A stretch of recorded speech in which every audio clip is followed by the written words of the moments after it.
everyone. Welcome back to another Flipping the Barrel podcast, the podcast where we interview energy leaders about their career and life journeys.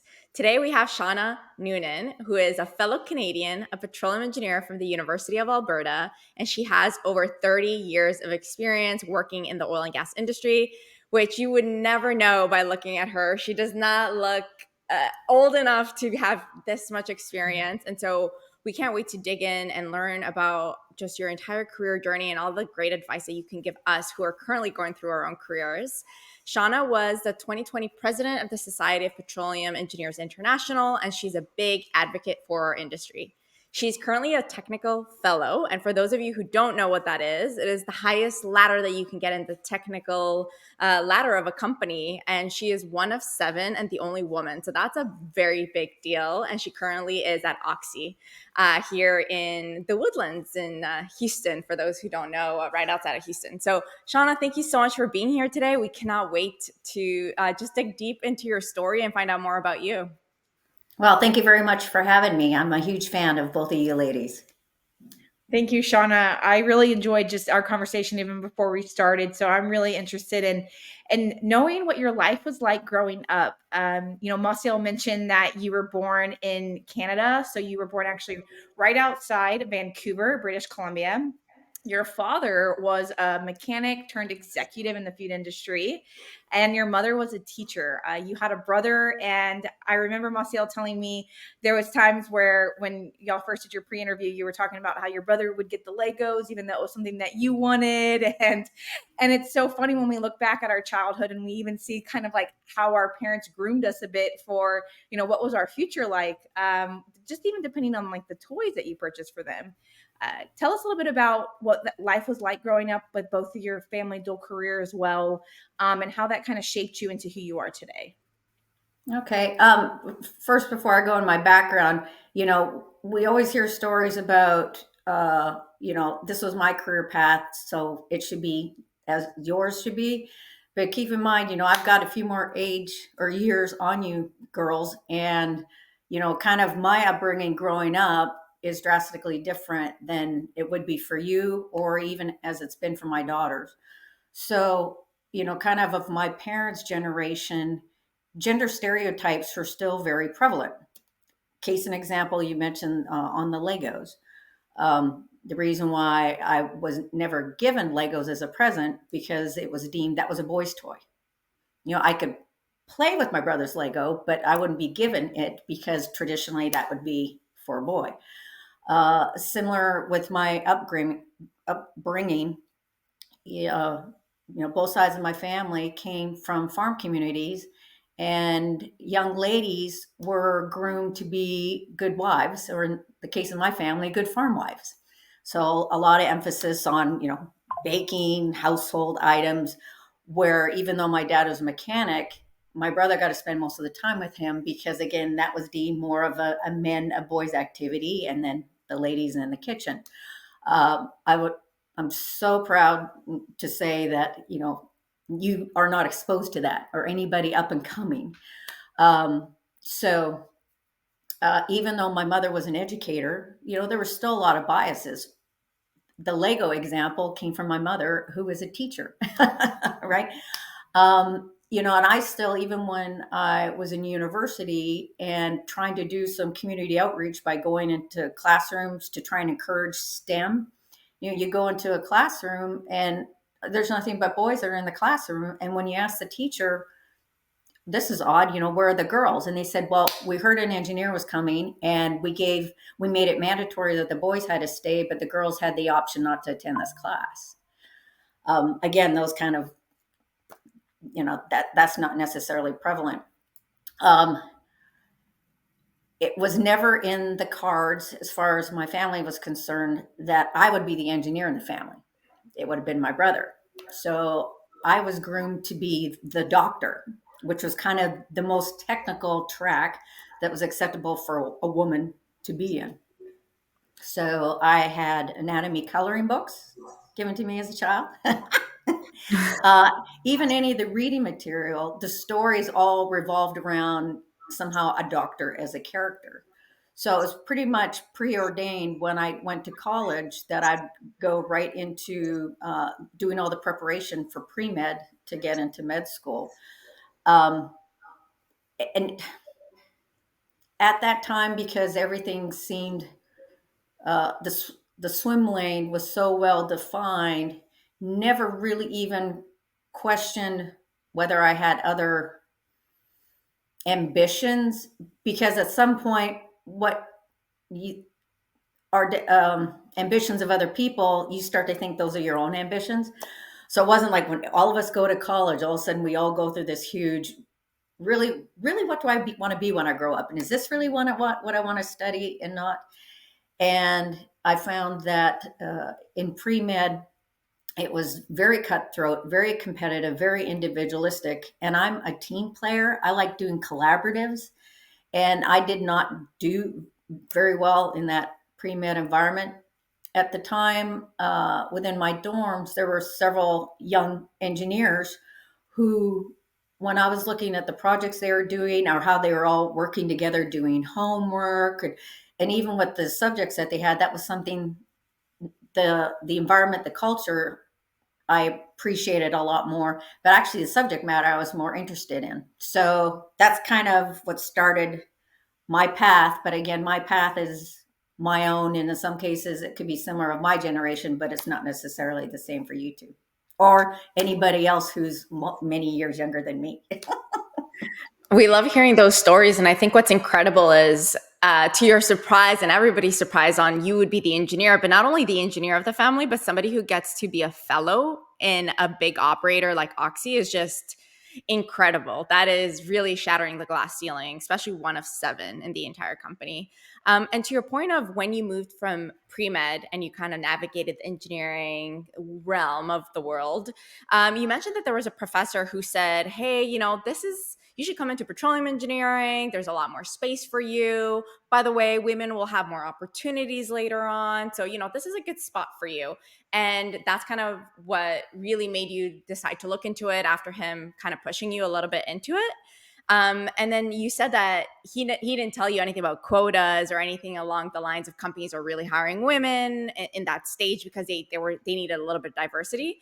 But later on, you realize like, oh, maybe this is why he was pushing me into engineering and petroleum specifically. Can you tell me a little bit about just what you noticed afterwards once you started getting hiring and how they were pushing for more women at the time? And what are your thoughts on quota hiring? Is it good? Is it bad? Everybody has like a pros and cons of it. So, unbeknownst to me at the time when I was having this conversation with this professor, and at that time I was doing my road show between the different engineering departments, which one I wanted to go into. So this was professor from the petroleum engineering department. And at that time in the Canadian oil industry, companies were just starting to implement gender quotas upon hiring. This became more aware to me when I was starting to get job offers, whether it was as an intern or even full time, that my male counterparts, because there was really just me and another lady that was in the petroleum department in my class. The comments I would get from my male classmates as to, well, the only reason why you got that interview or you got that job offer is because you wear a skirt. And they'd actually put it in those terms. And that's when I started to question, well, one, okay, are these quotas real? And is that really the only reason why I got this job? And oh my God, I'm going to have to prove myself 3 times over to show that I got it on my own merits and not based on my internal plumbing. And, that thought is, I wouldn't say haunted me, but yes, actually it has for a good part of my career. That real root cause reason why I always feel like I have to always be proving myself is going back to those original comments. I can say I am probably a product of gender quotas, and that's how I got more doors of opportunity open to me. Am I a fan of them? No, I'm not.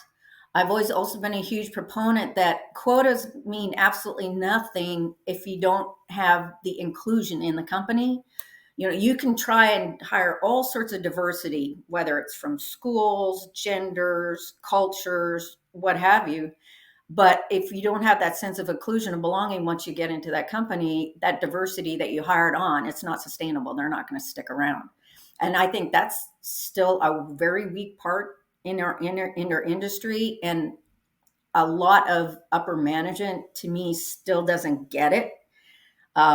That they think they can bring in the diversity and then things will just work out themselves. But it's this old Kevin Costner movie called Field of Dreams, where he builds that in that cornfield, this giant baseball diamond. And the quote from that is, if you build it, they will come. And to me, the companies that I see in our industry that have done so much better as far as having a really good uh, diverse workforce is those that have really worked hard as far as the inner bones and the inner workings of the company to be very inclusive.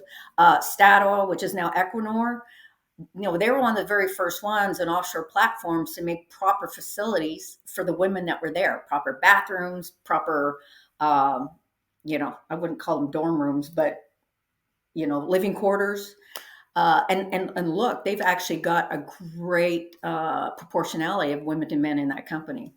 But I don't necessarily see other ones following that. So, in a nutshell, that's my take on diversity. Not a fan, but it's also not a solution.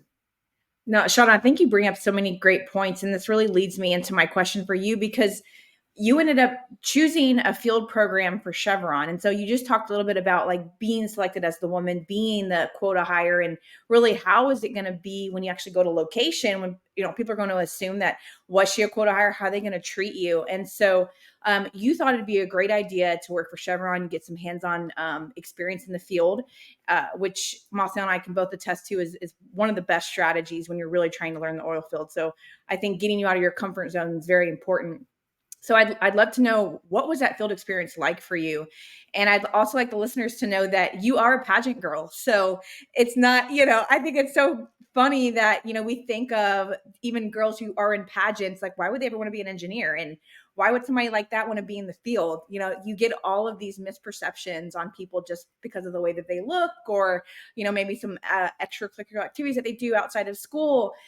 So would love to know a little bit about kind of what happened when you were in the field, and really your advice also for those that are looking to get into the field, or about to approach a field rotation. What did you learn from that, and what advice do you have for them? Okay, well, I'll start out with the pageant thing. First, these Canadian pageants, which are not even close to the steroid level of the U.S. Yeah, But the U.S. Texas pageants are insane.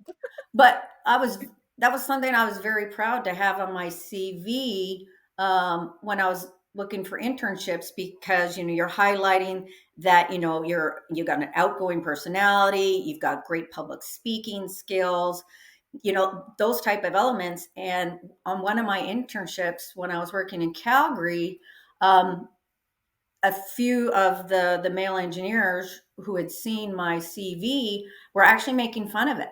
And it made me embarrassed to even acknowledge that had been a part of my life.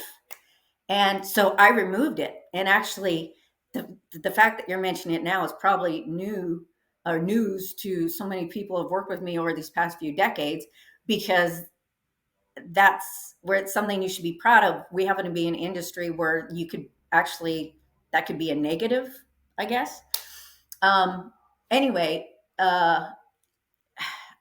we all know pretty much in oil and gas that you have to have some sort of credibility, especially as a female, a level of respect that you can walk the talk.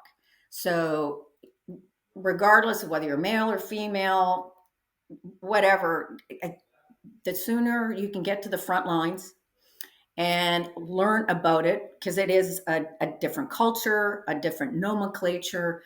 You can basically, I wouldn't say, I guess street cred or rig cred, really goes a long way in this business. And I knew it opened up more doors of opportunity.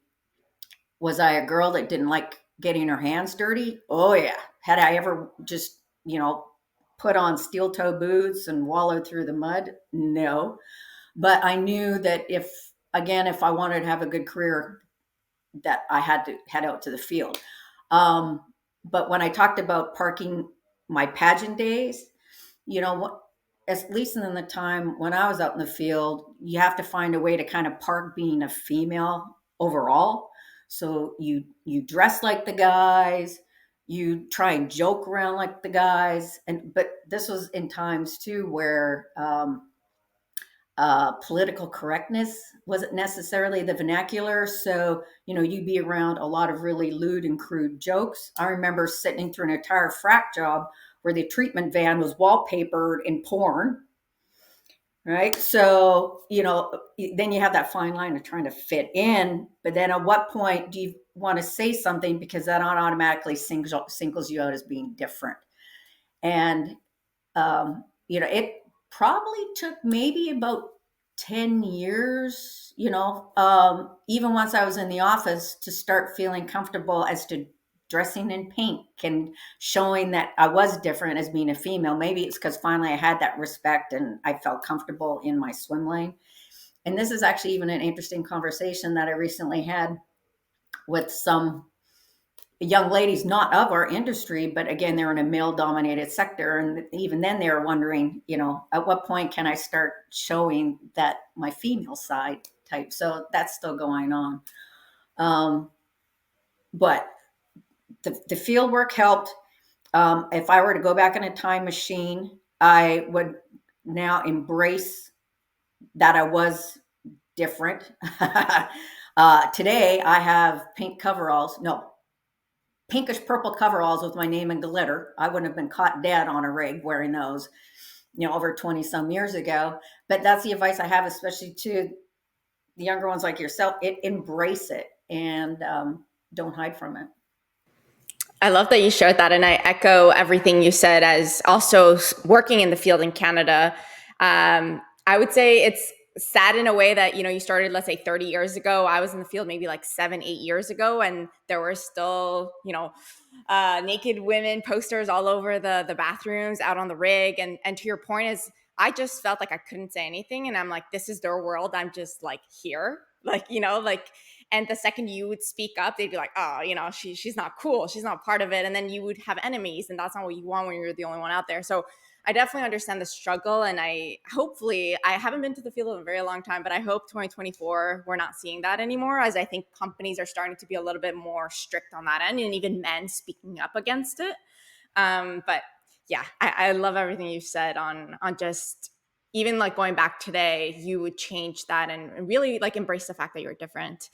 So going back to your career kind of journey. So you were with Chevron, and then a few years later, they moved you to your first international role, which was here in the US, as a ESP, kind of big global ESP role, a really good job, so much so that your spouse decided to quit his job, which he worked in the field, to come and support you in your career. So this was the first time that you were going to be kind of like the breadwinner of the house, and he was going to take a step back in his career to support you.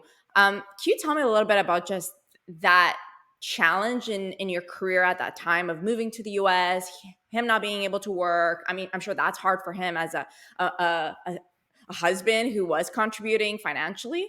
And then you also had your first and second child during this assignment. So just a lot going on. Tell us a little bit about just the challenges that you guys went through as a family and how you overcame them.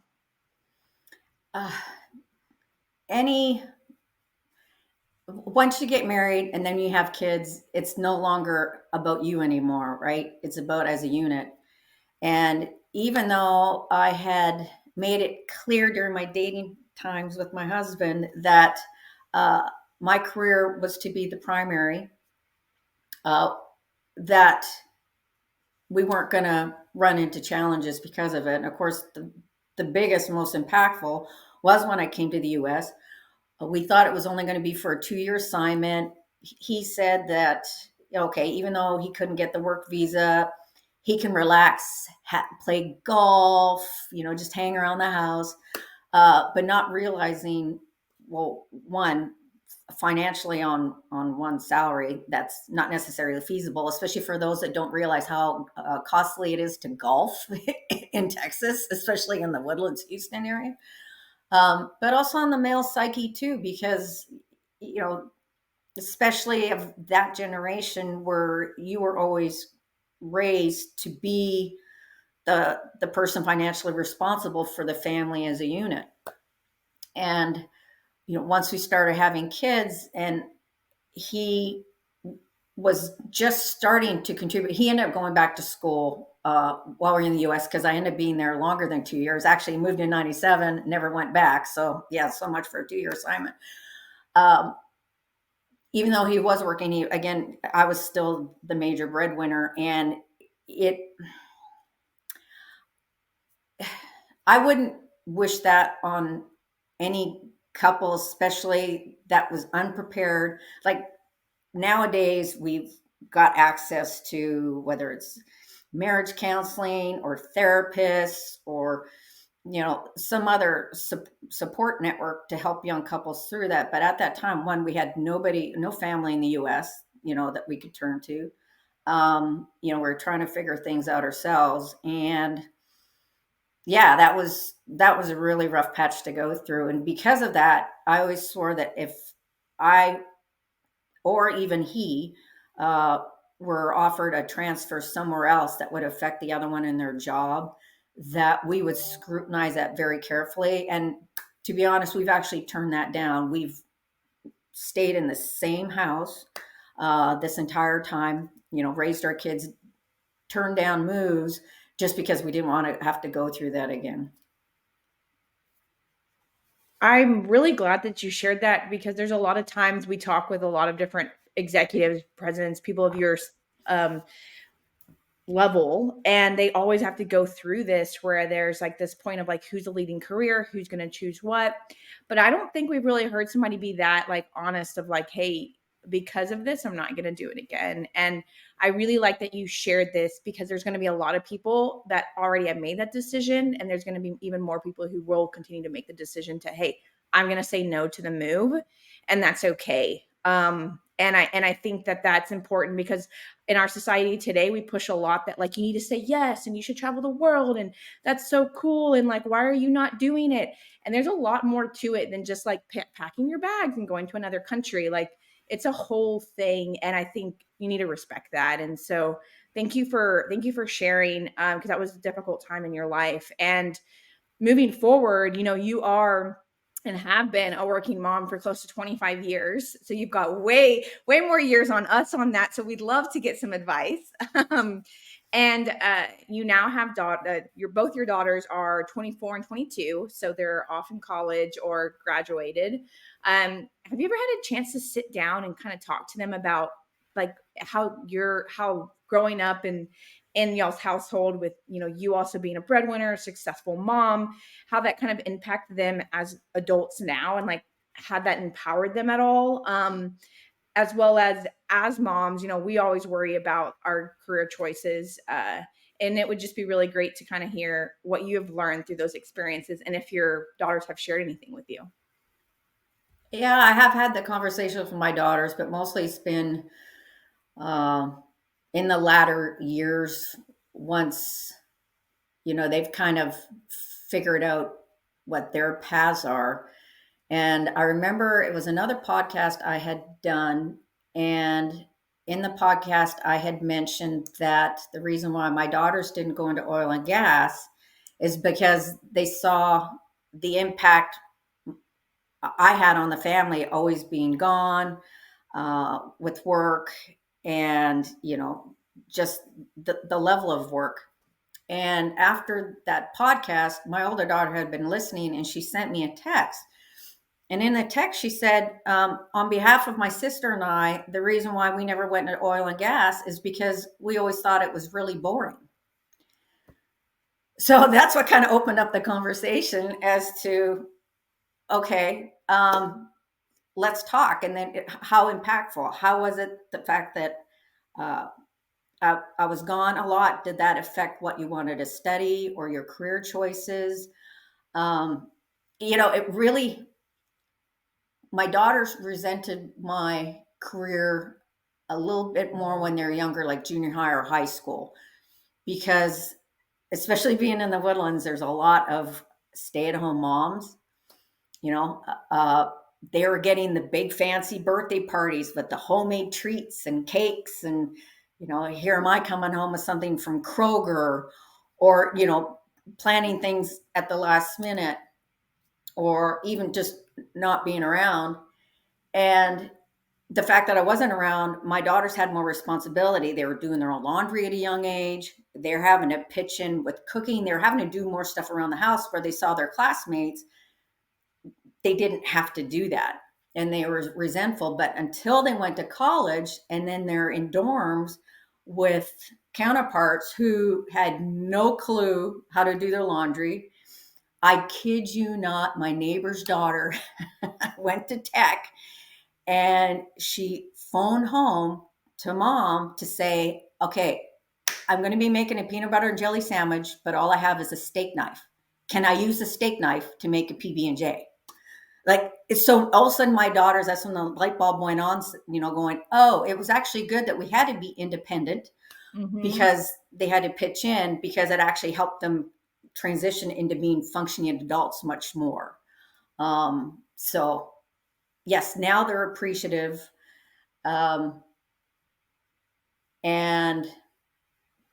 at least outside of me being in oil and gas, the biggest thing I had for what my daughters, it would have been the same if I had sons, was just raise them to be financially independent people. And especially in the case of us women, because I saw so many with my generation, women stuck in marriages that couldn't leave because they had never had jobs, right? Financially. So it was always, okay, girls, you're going to school, you're getting your degree, and always never be financially dependent on a man.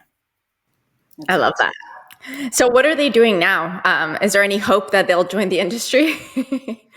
So my older one was in the College of Engineering at Michigan State, and she graduated with 2 degrees, one in computer science, one in statistics. So now she works for Goldman in Manhattan, and she's writing the code and the algorithms and doing the analytics for the traders of Goldman. So That's she's really doing cool. very well. Yes. And because she was in engineering, I started to bring her to the SWE conferences years ago, Society of Women Engineers. And we haven't missed one since 2019. And last year we put in a mother-daughter abstract and it got accepted. So we did a mother-daughter presentation at SWE last year, which I was so happy. That's amazing. And then my younger daughter just graduated from University of South Carolina. If you have done anything bad, chances are she's going to find out, she's going to come after you. She got a degree in criminology and criminal justice. And so she's on a career for fraud investigations. And that's like banks, insurance companies, you name it. Because so exciting. If you've done something bad, she's determined she's going to find out and make you accountable for it. That's amazing. 2 young ladies ready to take over the world and be financially independent, which is number one advice, I think, for anybody here. So to continue, I remember when we first spoke, you mentioned the book, How Women Rise, which is a book that Jamie and I love. We've read it. It's such an interesting book because unfortunately, you see a lot of yourself in some of the chapters, not all of them, but there's definitely some that you're like, oh yeah, I've been doing this in the past, or, I see people do this. Can you tell us a little bit about just the book in general? And when you picked it up, what were some things that you remember saying, I need to work on this? Like you saw yourself reflected in one of the chapters and, did you apply and did you see an actual change when you, decided to take advice from the book? So let me set up the book first. So I think most of your listeners are more familiar with the book that's What Got You Here Won't Get You There. And that book mainly talks about, okay, your skills will get you to some point in the career ladder, but after that, it's behaviors. And so that whole book is about what behavior traits do you need to work on really to get to the next level. Well, the author of that book is the co-author of How Women Rise. And what he saw with one of his contributors from that first book was there were behavior traits that were holding women back much, much earlier in their career. And so that's the premise of this, How Women Rise. It's basically 12 self-sabotaging habits. And I actually turned bits of that book into a talk when I would travel the world with women in energy networks. And it's it's amazing how things that I saw of myself in that book that I wish I had known 10 years earlier, because they were holding me back. One of the self-sabotaging habits, which I was akin to, was, it's called minimizing. Remember I talked earlier about you're trying to fit in and be one of the guys, not stand out? Well, minimizing, you're taking a seat at the back of the room. You're I I sometimes, if ever you're sitting in a meeting setting, I tend to uh, match people to similar characteristics in the animal kingdom. For example, a trait that I see, especially too, is you that worked in South America. I call them the feather puffers. They puff up their feathers to make them look bigger and sound bigger than they actually are. Yeah. And kind of my self-sabotaging habit was to be the opposite of that, almost trying not to be visible. But you can't do that, because it's out of sight, out of mind type thing. Another sabotaging habit that I had, I'm a very emotional person. And I had to learn the hard way to sometimes sit on an email for 24 hours and then reread it before I hit send. Because sometimes when I let my emotions get in to play, and sometimes I would look at it and to myself, the way it was worded would have been fine, but you always have to look at it through the lens of other people. And so it's having to put a hold on my emotions. And the other one too was not just letting things go. If somebody managed to get a promotion over me, or uh, someone was someone was assigned to a project that I felt I should have been on, I would tend to hold grudges, and almost like, sometimes the dog on that first baby, don't want to let go. And just having to learn just to let things go, because when your mind is taken up with grudges and stuff, you're not as productive, and you're also not seen as to be focusing on the right stuff. So you just have to learn just to drop it and just keep going on. But Mhm. there's I'm sure there's different elements of that book with both yours. And again, highly recommend it, not only for female, but for men, because for men as managers, if you have women, you have to be able to see these traits sometimes before they realize it's self-sabotaging to them, and you can help them better in career and behavior development. Yes, especially by identifying, like when you first mentioned about just being the one in the back and like not wanting to talk, identifying that early on as a leader, you can pull that person forward and you can make sure, hey, like you want to be seen, you want to be addressed. Like, let's make sure that you are addressed. People do know the work that you're putting in. Because unfortunately, people will get credit for your work because you're not showing up. You're not in the middle of it, even though you might have done the whole entire presentation. You sit back and you don't give the presentation. I mean, there's certain things that we could definitely do. And I think that book really highlights that and kind of gives that perspective. So, great one for all of our listeners to read, both men and women. And then to close, you already kind of mentioned how you're a big advocate for women in engineering and STEM fields. I think your daughters are a huge example of that too. They both are going to be very successful, one going into engineering and then one with the criminal side. I think is really exciting. You do many inspirational talks. You've even written about women in the corporate world. How do you think we can continue to grow our gender balance in our industry specifically? And what have you seen be successful to kind of move that needle forward? I think we have to start by creating that inclusive infrastructure. Um, and be seen, for example, as an industry where you could have a good career as a working mom. But I know we do it, but a lot of cases, I think, because we have that, we don't have those support programs and infrastructure in some of our companies. We work in companies that force us to try and relocate every 3 years. Um, that type of culture needs to change so we can actually be seen and showing examples for anybody wanting to come into our industry on, you know, just good work-life balance. As working parents, you know, we talk about how hard it is to be a working mom in our industry, but I know several single dads in our industry who really struggle because we're not set up to have those types of leaves or even support for the men are having to raise kids on their own. Uh, we need to be fixing that first. Um, you know, we can spend all day going into high schools, into elementary schools, and touting up our industry. But again, if they don't, especially this younger generation, you know, it's those type of programs and more the mental and health wellness part that comes with the job. They want to see that them having a good career, but also having that too. And I still think that we are definitely a work in progress. I think you hit the nail on the head.